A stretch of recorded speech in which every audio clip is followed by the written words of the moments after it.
નમસ્કાર વિદ્યાર્થી મિત્રો, સુપ્રભાત દરેક વહાલા વિદ્યાર્થી મિત્રોને. આફ્ટર લોંગ ટાઈમ, ઘણા સમય પછી આ રીતે વિડિયો લેક્ચર થી આપણે પાઠની શરૂઆત કરવાના છે. પણ વિદ્યાર્થી મિત્રો, ડોન્ટ વરી, ખાલી એક જ વિડિયો લેક્ચર છે કે આપણે ભણવાના છે વિડિયો લેક્ચરમાં ઓન્લી ફોર ફન. બરાબર? ત્યાર પછી તો આપણે જે રીતે ઝૂમ પર ઓનલાઈન ભણતા હતા તે રીતે આપણે ઓનલાઈન ભણવાના છે. સરસ મજાનું ગઈકાલે દરેક વિદ્યાર્થી મિત્રોએ ગણિત અને વિજ્ઞાનની આન્સર શીટ જમા કરાવી. બરાબર? ખૂબ સરસ દરેક વિદ્યાર્થીઓએ મહેનત કરી છે. બરાબર?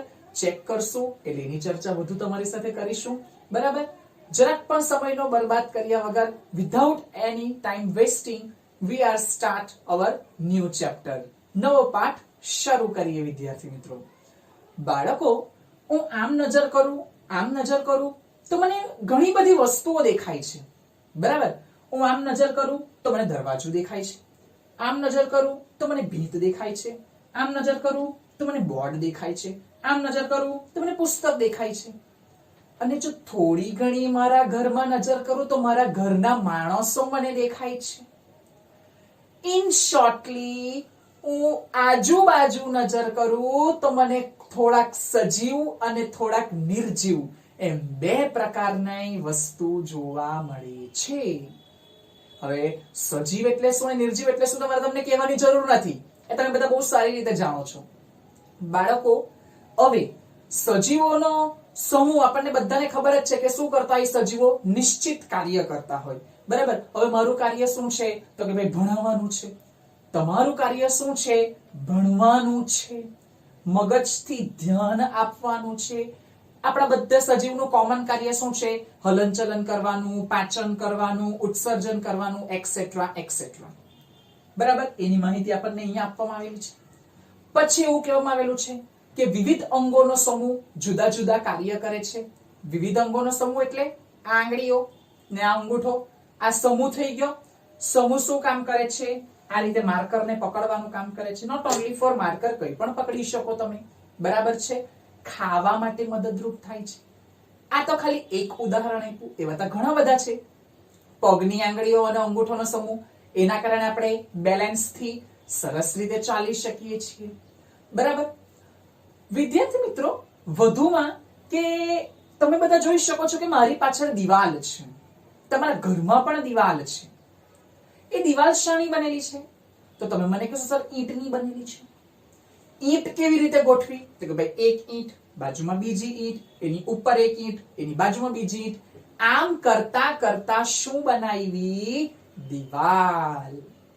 તો મારે એવું કેવું હોય તો કહેવાય કે દિવાલની રચના કરવા માટે મને શાની જરૂર પડી? તો કે ભાઈ ઈંટની જરૂર પડી. તો મારે, કાન ખુલ્લા કરીને સાંભળશે દરેક વિદ્યાર્થી, મારે એવું કેવું હોય તો કહેવાય કે નહીં કહેવાય કે દિવાલનો રચનાત્મક એકમ ઈંટ છે. કે દિવાલની રચના કરવા માટે શાની જરૂર પડી? ઈંટની જરૂર પડી. એક્ઝેક્ટલી એ જ રીતે વિદ્યાર્થી મિત્રો, આપણે બાયોલોજીમાં પ્રવેશ કર્યો. 8મા ધોરણની અંદર હવે આ 8મું ચેપ્ટર આપણે શીખવાના એ જીવ વિજ્ઞાન છે. તો બાળકો, વિચાર આવવો જોઈએ કે આપણું આ માનવ શરીર શાનું બનેલું છે? જેમ દિવાલ ઈંટની બનેલી છે ને, એક્ઝેક્ટલી એ જ રીતે માનવ શરીર પણ એક શબ્દ, બરાબર છે, નું બનેલું છે. બે શબ્દ ભેગા થઈને શું બને છે? એક અક્ષર બને છે. બરાબર છે? અને એનું નામ છે કોષ. શું નામ છે? કોષ. એટલે આપણા પાઠનું ટાઇટલ શું છે? કોષ, રચના અને કાર્ય. કે કોષ શું છે, એની રચના કેવી રીતે, એનું કાર્ય શું છે, એ દરેક વિષયની માહિતી આપણે આ પાઠની અંદર શીખવાના છે. બરાબર? રેગ્યુલરલી આપણને ખબર જ છે, ડાયરેક્ટ તો હું પાઠનું નામ કહી જ નથી દેતો. આ રીતે આપણે પહેલા શું થોડી પૂર્વ ભૂમિકા લીધી અને તેના પરથી આપણે કોના પર ગયા? પાઠના નામ પર ગયા. વિદ્યાર્થી મિત્રો, હવે મગજમાં પ્રશ્ન થતો હશે કે સર આ કોષ કોણે શોધેલો, ક્યારે શોધેલો? બરાબર? તો એ પ્રશ્નનો જવાબ પણ આપણી પાસે છે.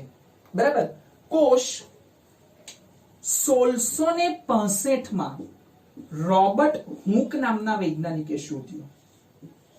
બરાબર? પાઠ્યપુસ્તકની અંદર તમને આપવામાં આવેલું છે, બરાબર, એ અંડરલાઈન કરી દેજો કે 1665 માં રોબર્ટ હુકે શું કરેલી હતી? કોષની શોધ કરેલી હતી. તો કે મગજમાં વિચાર આવે કે સર એમણે શું કરેલું એવું? તો બાળકો, એમણે છે ને એક જળની પાતળી છાલનો છેદ લીધેલો. છેદ એટલે કેવી રીતે કે મારી પાસે આ માર્કર છે, તો આ માર્કરને હું આમ કટ કરું, આમ, તો એને શું કહેવાય? એનો પાતળો છેદ લીધો, બરાબર છે, પાતળો ભાગ લીધો, બરાબર છે. એ પાતળા ભાગની અંદર એમણે કંઈક આવી રચના જોઈ, બૂચ નામના વૃક્ષનું, બરાબર. બૂચ એટલે પીવાના પાણીનું બૂચ નહીં, બરાબર, એ વનસ્પતિની છાલ અથવા તો એવું કહેવાય કે એક ભાગ, બરાબર, છાલનો.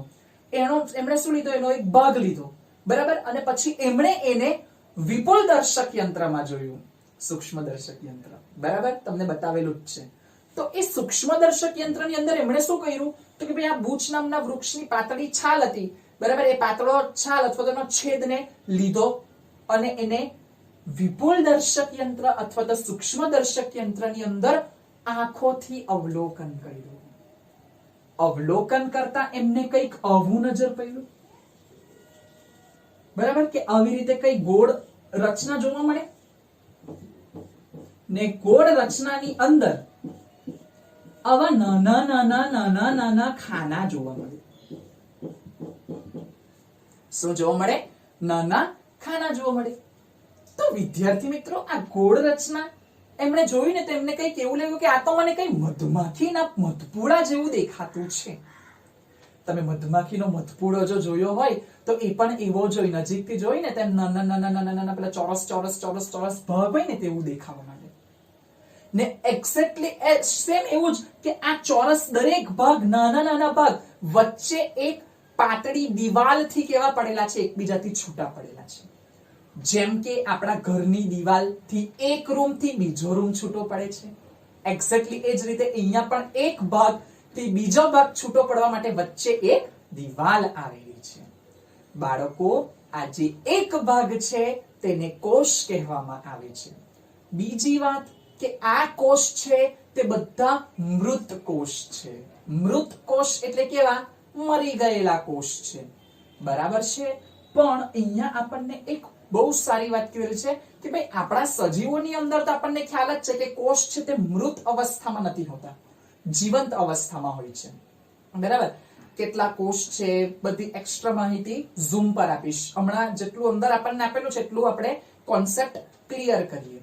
તો વિદ્યાર્થી મિત્રો, એવું કહેવામાં આવેલું છે કે રોબર્ટ હુક નામના વૈજ્ઞાનિકે જ્યારે કોષની શોધ કરી ને, બરાબર, તેના 150 વર્ષ પછી, આફ્ટર 150 યર્સ, 150 વર્ષ પછી પણ કોષ વિશે કઈ માહિતી પાક્કી નહીં મળતી હતી. પછી સાયન્સ શોધાયું, ટેકનોલોજી આવી, જાત જાતના સાધન આવ્યા, સૂક્ષ્મદર્શક યંત્ર આવ્યા, સંયુક્ત સૂક્ષ્મદર્શક યંત્ર આવ્યા, જેના પરિણામ સ્વરૂપે કોષ વિશેની વિસ્તૃત માહિતી આપવામાં આવી. અહીંયા કહેવામાં આવ્યું કે એ શક્ય શાના કારણે બન્યું? શું શક્ય?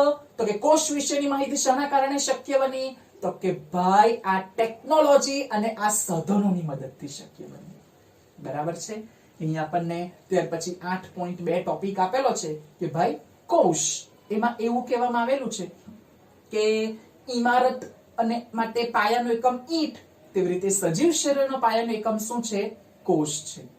આપણે જાણીએ છીએ તે પ્રમાણે દિવાલ બી કઈ એક જ ટાઈપની તો નહીં હોય ને, અલગ અલગ ડિઝાઇનમાં બી દિવાલ આવે છે, બરાબર. પણ અલગ અલગ ડિઝાઇનની દિવાલ બનાવવા માટે બી કોણ જોઈએ? ઈંટ જોઈએ. એક્ઝેક્ટલી એ જ રીતે માનવ શરીર પણ પૃથ્વી ઉપર દરેકના જુદા જુદા છે. હું કઈ અલગ દેખાઉં છું, તમે કઈ અલગ દેખાય છે. આવું મોડું તમને દેખાય એટલે તમને ખબર કે હા આ તો ધવલસર છે, ખબર પડે તમને લોકોને. આમ પણ દરેકની અંદર પાયાનો એકમ શું છે? રચનાનો એકમ શું છે? કોષ જ છે, બરાબર છે. એના વિશે આપણને અહીંયા કહેવામાં આવેલું છે. એવું નહીં કે માણસ, દરેક સજીવ કોષના બનેલા છે વિદ્યાર્થી મિત્રો, દરેક સજીવો, બરાબર. પછી અહીંયા એવું કહેવામાં આવેલું છે કે એક સરસ મજાનો કોષ કે જેને આપણે નરી આંખે જોઈ શકીએ. આપણા શરીરની અંદર આવેલા કોષને આપણે નરી આંખે નથી જોઈ શકતા, પણ એક એવો કોષ કે જેને આપણે નરી આંખે જોઈ શકીએ છીએ બધાએ જોયેલું છે ને, આમાંથી અમુક તેને ખાધેલું પણ છે. મરઘીનું ઈંડું. મરઘીનું ઈંડું પણ એક કોષ છે, જેને આપણે નરી આંખે જોઈ શકીએ છીએ. મજા આવી વિદ્યાર્થી મિત્રો આટલા ટોપિકમાં? બરાબર. એટલે આટલા આજે આપણે ફક્ત આટલો જ ટોપિક રાખીએ. બરાબર. 8.3 થી આપણે ઝૂમ પર કન્ટિન્યુ કરીશું, અને ઉપર પેલી એક ઈંટની દિવાલ આપેલી છે એ તમે જોઈ લેજો. ડુંગળીનો કોષ છે એના વિશેની માહિતી તો આપણે ઝૂમ પર લઈશું. બરાબર. આ ટોપિકને લગતી પીડીએફ મોકલી આપીશ, લખી કાઢજો. બરાબર. શું શીખ્યા? પૂર્વ ભૂમિકા, પાઠનું નામ, રોબર્ટ હુક, 1665, મધમાખીના મધપુડા જેવી રચના, ટેકનોલોજીને કારણે શક્ય બન્યું. બરાબર. દરેક સજીવ જુદા જુદા છે, પણ દરેક સજીવ મીન્સ આ મરઘી છે, મનુષ્ય છે, પ્રાણી છે એક્સેટ્રા, પણ બધામાં શું છે? કોષ છે. અલગ અલગ ડિઝાઇન નહીં ભીત બને, પણ એના માટે જરૂરી તો શું છે? ઈંટ છે. બરાબર છે. અગત્યનું, મરઘીનું ઈંડું નરી આંખે જોઈ શકીએ છીએ, એ પણ શું છે? એક કોષ છે. બરાબર વિદ્યાર્થી મિત્રો, આટલો ટોપિક રાખીએ. નેક્સ્ટ ટોપિક વિશેની ચર્ચા ઝૂમ પર લાઈવ ફેસ ટુ ફેસ. ત્યાં સુધી દરેક વિદ્યાર્થી મિત્રોની લાસ્ટમાં stay home and stay safe.